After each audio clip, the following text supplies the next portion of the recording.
જય શ્રી કૃષ્ણ મિત્રો, આ વિડીયોમાં અજા એકાદશી વ્રતની વિધિ, તેનું મહાત્મ્ય અને કથા વાર્તા સાંભળશું. શ્રાવણ માસના કૃષ્ણ પક્ષની એકાદશી એટલે અજા એકાદશી. એકાદશીનું આ વ્રત અતિ પુણ્ય ફળ આપનારું છે. આ વ્રત કરવાથી અશ્વમેઘ યજ્ઞ કર્યાનું ફળ તેમજ ગુમાવેલી ધન સંપત્તિ પ્રાપ્ત થાય છે તથા જન્મ મરણના ચક્રમાંથી મુક્તિ પ્રાપ્ત થાય છે. આ દિવસે માતા તુલસીની પૂજા કરવી. એકાદશીનું વ્રત કરનારને દશમના દિવસે એકટાણું કરવું. એકાદશીના દિવસે પ્રાતઃકાળે વહેલા ઉઠી શ્રી હરિ વિષ્ણુની પૂજા કરવી. પ્રથમ પૂજાના સ્થળને સ્વચ્છ પવિત્ર કરવું. પંચામૃતથી પ્રભુ શ્રી હરિ વિષ્ણુની મૂર્તિને સ્નાન કરાવવું. ત્યારબાદ ચંદનયુક્ત જળથી સ્નાન કરાવવું, જે ખૂબ જ શુભ ફળ પ્રાપ્ત કરાવે છે. જો મૂર્તિ ન હોય તો ફોટાની પૂજા કરવી. અજા એકાદશીના દિવસે પ્રભુ શ્રી હરિવિષ્ણુની મૂર્તિ કે પછી પ્રભુના બાળ સ્વરૂપની મૂર્તિને ચંદનના જળથી સ્નાન કરાવવું, જે કરવાથી ગુરુગ્રહ મજબૂત બનશે, જે જીવનને ખુશીઓથી ભરી દેશે. આ રીતે શ્રીહરિને સ્નાન કરાવી, વસ્ત્રો પહેરાવી, ચંદનનું તિલક કરવું, ફૂલ, માળા, ધૂપ, દીપથી પૂજા કરવી. આ દિવસે ભગવાનને ખારેકનો પ્રસાદ ધરાવવામાં આવે છે. આથી ભગવાનને ખારેક, બદામ, ડ્રાયફ્રૂટ તેમજ ઋતુના ફળ અર્પણ કરવા. આ રીતે એકાદશી વ્રતનું પૂજન કરી ઉપવાસ કરવો. આ દિવસે અન્ન ગ્રહણ ન કરવું. માત્ર અન્ન ન લેવું એટલું જ નહીં, પરંતુ દિનચર્યામાંથી થોડો સમય કાઢી ભાગવદ્ ગીતા, કૃષ્ણ કીર્તન કરવું. પુરાણોમાં કહ્યું છે કે જે વ્યક્તિ શ્રદ્ધાપૂર્વક આ એકાદશીનું વ્રત કરે છે તેના પૂર્વ જન્મના પાપનો નાશ થાય છે. આ જન્મમાં સર્વે સુખ, સમૃદ્ધિ, સંતાન લક્ષ્મીની પ્રાપ્તિ થાય છે. આ રીતે વ્રત, પૂજન, ઉપવાસ કરવો તેમજ એકાદશી વ્રતની કથા સાંભળવી. દરેક વ્રતમાં વ્રતની કથા સાંભળવાનું ખૂબ મહાત્મ્ય છે. કથા શ્રવણ કરવાથી વ્રત કર્યા જેટલું જ પુણ્ય ફળ પ્રાપ્ત થાય છે તથા વ્રત કર્યાનું પુણ્ય ફળ અનંત ગણું વધી જાય છે. તો મિત્રો, આ હતી અજા એકાદશી વ્રતની વિધિ અને મહાત્મ્ય. હવે સાંભળશું વ્રતની કથા. બોલો ભગવાન શ્રી હરિ વિષ્ણુની જય. યુધિષ્ઠરે ભગવાન શ્રી કૃષ્ણને પૂછ્યું, હે જનાર્દન, શ્રાવણ માસના કૃષ્ણ પક્ષમાં જે એકાદશી આવે છે એનું નામ શું છે તે કૃપા કરીને મને કહો. ભગવાન શ્રી કૃષ્ણે કહ્યું, હે રાજન, આ એકાદશીને અજા એકાદશી કહેવાય છે. એ બધા જ પાપોનો નાશ કરવાવાળી છે. આ દિવસે જે મનુષ્ય ભગવાન ઋષિકેશનું પૂજન કરીને અજા એકાદશીનું વ્રત કરે છે એના સઘળા પાપો નષ્ટ થઈ જાય છે. એની પૌરાણિક કથા એવી છે કે પહેલાંના વખતમાં હરિશ્ચંદ્ર નામે પ્રખ્યાત ચક્રવર્તી રાજા થઈ ગયો. એ ચુસ્ત સત્યવાદી હતો. કોઈ કર્મના ફળરૂપે એને રાજ્ય છોડવું પડ્યું. પોતાની પત્ની અને પોતાના પુત્રને પણ વેચવા પડ્યા. પછી પોતે પણ વેચાઈ ગયો. પોતે પુણ્યાત્મા હતો, છતાં પણ કર્મયોગે ચંડાળને ત્યાં નોકર તરીકે રહેવું પડ્યું. સ્મશાનમાંથી મળદા પરનું કાપડ લેવાનું કામ કરવું પડ્યું. છતાં પણ રાજા હરિશ્ચંદ્રે સત્યનો ત્યાગ ન કર્યો.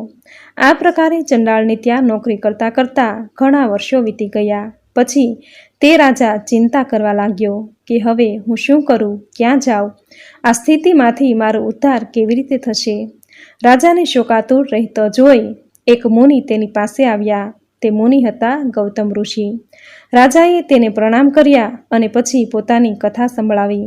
રાજાની વાત સાંભળીને ગૌતમ ઋષિએ કહ્યું, હે રાજન, શ્રાવણ માસના કૃષ્ણ પક્ષમાં અજા નામની એકાદશી આવે છે.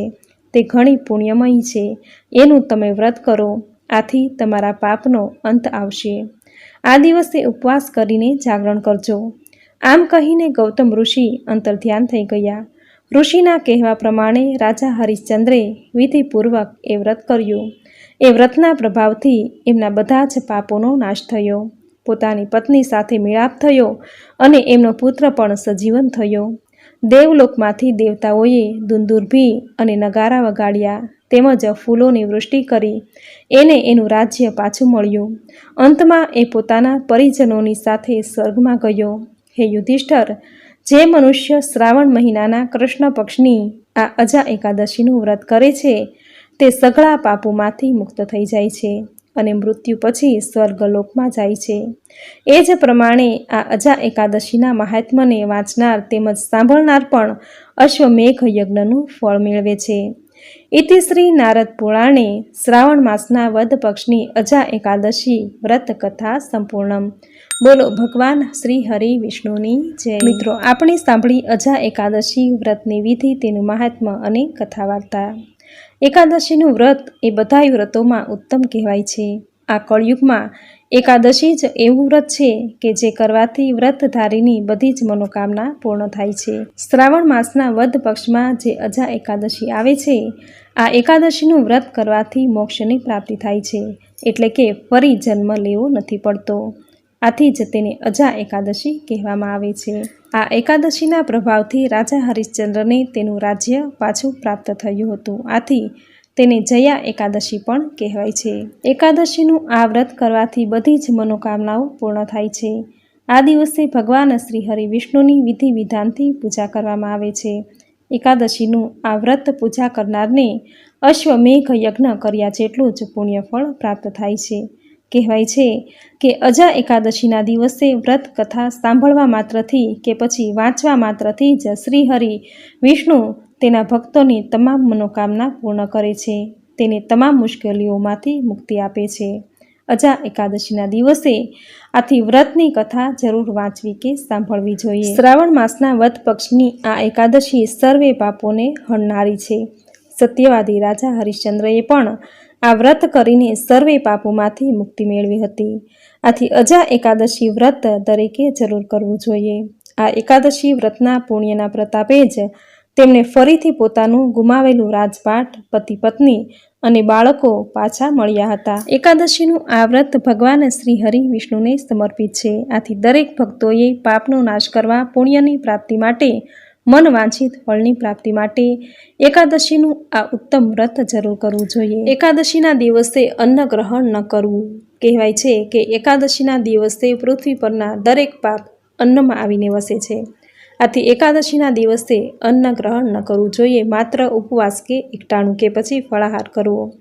પરંતુ જેમને એકાદશી વ્રત કરવું છે, તેમને શારીરિક ક્ષમતા નથી, તો તેમણે 3 ટાઈમ સાત્વિક ભોજન લઈને મનથી પવિત્ર રહીને એકાદશીનું વ્રત કરી શકે છે. શાસ્ત્રોમાં કહ્યું છે કે કળયુગમાં દેહ રાખવો એ જ સાચો ધર્મ છે. આથી શારીરિક ક્ષમતા અને યથાશક્તિ મુજબ જ કોઈ પણ વ્રત કે જપ તપ કરવા જોઈએ. આથી જેમણે વ્રત પૂજા ઉપવાસ કરવી છે પરંતુ શારીરિક ક્ષમતા નથી, તો તેમણે મન અને વચનથી પવિત્ર રહેવું. કોઈની નિંદા ન કરવી, કોઈનું અપમાન ન કરવું, બની શકે તો જરૂરિયાતમંદને જરૂરી ચીજ વસ્તુ આપવી, ગરીબ ભૂખ્યાને ભોજન કરાવવું, ગાયને લીલો ઘાસચારો, કૂતરાને ઘરની બનાવેલી રોટલી, પક્ષીને દાણા ચણ નાખવા, કીડીને કીડિયારું પૂરવું. આ દરેક કાર્યો આ દિવસે કરવા. મહર્ષિ વેદ વ્યાસે શાસ્ત્રોમાં 4 નિયમો બતાવ્યા છે. તેમાંનો પહેલો નિયમ છે માતા પિતાની સેવા કરવી. બીજો નિયમ છે સૌભાગ્યવતી સ્ત્રીએ પતિની સેવા કરવી. ત્રીજો નિયમ છે કોઈની પ્રત્યે ઈર્ષા કે રાગ દ્વેષ ન રાખવો. ચોથો નિયમ છે શ્રી હરિ વિષ્ણુની સેવા પૂજા કરવી. આથી દરેક એકાદશીના દિવસે પ્રભુ શ્રી હરિ વિષ્ણુની સેવા પૂજા કરવી, વ્રત પૂજા ઉપવાસ કરવો. આથી એકાદશીનું એવું પવિત્ર વ્રત દરેકે જરૂર કરવું જોઈએ. એકાદશી વ્રતના પ્રભાવે અનંત ગણા પાપનો નાશ થઈ પુણ્યની પ્રાપ્તિ થાય છે. પુણ્યના પ્રતાપે જીવનમાં સુખ સમૃદ્ધિ આવે છે, ઘરમાં બરકત આવે છે. જો એકાદશીનું વ્રત પૂજા કે ઉપવાસ ન થઈ શકે તો વ્રતની કથા જરૂર સાંભળવી. દર એકાદશીના દિવસે તુલસી માતાની પૂજા કરવી, કારણ કે તુલસી એ ભગવાન શ્રી હરિ વિષ્ણુને અત્યંત પ્રિય છે. તુલસી માતાની પૂજા કરવાથી શ્રી હરિ વિષ્ણુ પ્રસન્ન થશે, ઘરમાં જીવનમાં સુખ સમૃદ્ધિ આવશે, સંતાનની પ્રાપ્તિ થશે, માતા લક્ષ્મી ઘરમાં સદાય સ્થાયી નિવાસ કરશે. આવો મહિમા છે એકાદશી વ્રતનો. તો મિત્રો, આ હતી અજા એકાદશી વ્રતની વિધિ, તેનું મહાત્મ્ય અને કથા વાર્તા, જે તમે પૂરી શ્રદ્ધાથી અંત સુધી સાંભળી. જે સાંભળવી તમને જરૂર ગમી હશે. તો વિડીયોને લાઇક કરી કોમેન્ટમાં જય શ્રી હરિ વિષ્ણુ, જય માતા લક્ષ્મી જરૂર લખજો. ચેનલ પર જો નવા છો તો ચેનલ સબસ્ક્રાઈબ કરી બાજુમાં બેલ આઇકન પ્રેસ કરી દેજો, જેથી આપણા આવતા દરેક નવા વિડીયોની નોટિફિકેશન તમને પહેલાં મળે. તો ફરી મળીશું આવી જ નવી ધાર્મિક માહિતી, નવી ધાર્મિક કથા સાથે. ત્યાં સુધી આપ સૌને મારા જય શ્રી કૃષ્ણ.